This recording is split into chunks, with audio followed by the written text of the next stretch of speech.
26 எலெக்ஷன்ல திமுக கூட்டணி இந்தியா கூட்டணி வந்து வலுவாக்குன்னு எல்லாரும் சொல்லிட்டு இருக்கீங்க. ஆனா வந்து தமிழக வெற்றி கழக விஜய் வந்து திமுக மாற்று நான் தான் வெல்வோம் அப்படிங்கிற போயிட்டு இருக்காரு.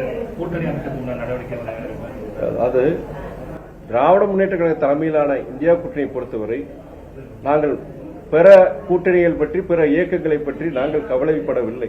கடந்த 4 வருடங்களாக 4.5 வருடங்களாக மக்கள் நல திட்டங்கள் கிட்டத்தட்ட பல திட்டங்கள் நீங்க மாணவர்கள் இளைஞர்கள் குறிப்பாக தாய்மார்கள் பயன்பெறக்கூடிய பல திட்டங்களை நம்முடைய மாநில அரசு குறிப்பாக நம்முடைய மாண்புமிகு முதலமைச்சர் அண்ணன் தளபதி அவர்கள் நிறைவேற்றியிருக்கிறார்கள். ஒன்றிய அரசு போதிய நிதியை நமக்கு வழங்குவதில்லை, கடுமையான நிதி பற்றாக்குறை இருந்த போதிலும் ஏழை எளிய மக்கள் பயன்பெறுகிற வகையில் பல நலத்திட்டங்களை அவர்கள் நிறைவேற்றியுள்ளார்கள். தேர்தல் வாக்குறுதிகள் கிட்டத்தட்ட 80 வாக்குறுதிகள் மேலாக நிறைவேற்றப்பட்டுள்ளது. சில வாக்குறுதிகள் பொறுத்தவரைக்கும் இன்னைக்கு இருக்கிற நிதிச்சுமை நிதி பற்றாக்குறையினால செய்ய முடியல. அதனால வந்து மக்கள் நல பணிகள் அதன் மூலமாக நாங்கள் தேர்தலை சந்திக்கிறோம். நீங்க மற்ற அணிகள் பற்றியோ மற்ற கட்சிகளை பற்றியோ இதில் அது அந்தந்த கட்சிகளோட உரிமை. நாங்க வந்து வலிமையா இருக்கிறோம், நாங்க எதிர்க்கக்கூடிய வல்லமைகள் இருக்குங்கிறது சகோதரர் விஜய் சொல்றாங்க, அவருடைய ஜனநாயக உரிமை. அதே நேரத்தில் அதை பத்தி நாங்க கவலைப்படல. 26 தேர்தலில் 4 முனை போட்டி இருக்குன்னு சொல்றாங்க. அது நம்ம வந்து எப்படி பார்க்கலாம்? அது வந்து திமுக கூட்டணிக்கு பாதிப்பு ஏற்படுத்துமா? இல்ல இப்போ ஒன்னே ஒன்று சொல்லிடுறேன், ஓட்டுகள் வந்து விஜய் பக்கம் சாயதான் வந்து அதிக அளவு சாயதான் சொல்றாங்க.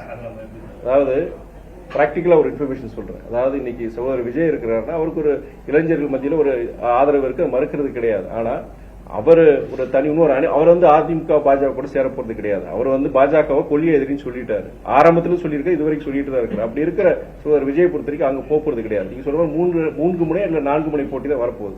வரும்போது என்னன்னா நீங்க அதாவது இன்னைக்கு ஆளுங்கட்சி இப்ப எங்க கூட்டணியை எதிர்த்து வர வாக்குகள் வந்து பிளவுபடுறதுனால வந்து குறிப்பா சகோதரர் விஜயோட வருகையினால எங்களுடைய வெற்றி இனியும் உறுதிப்படுதுன்னு நான் சொல்லுவேன்.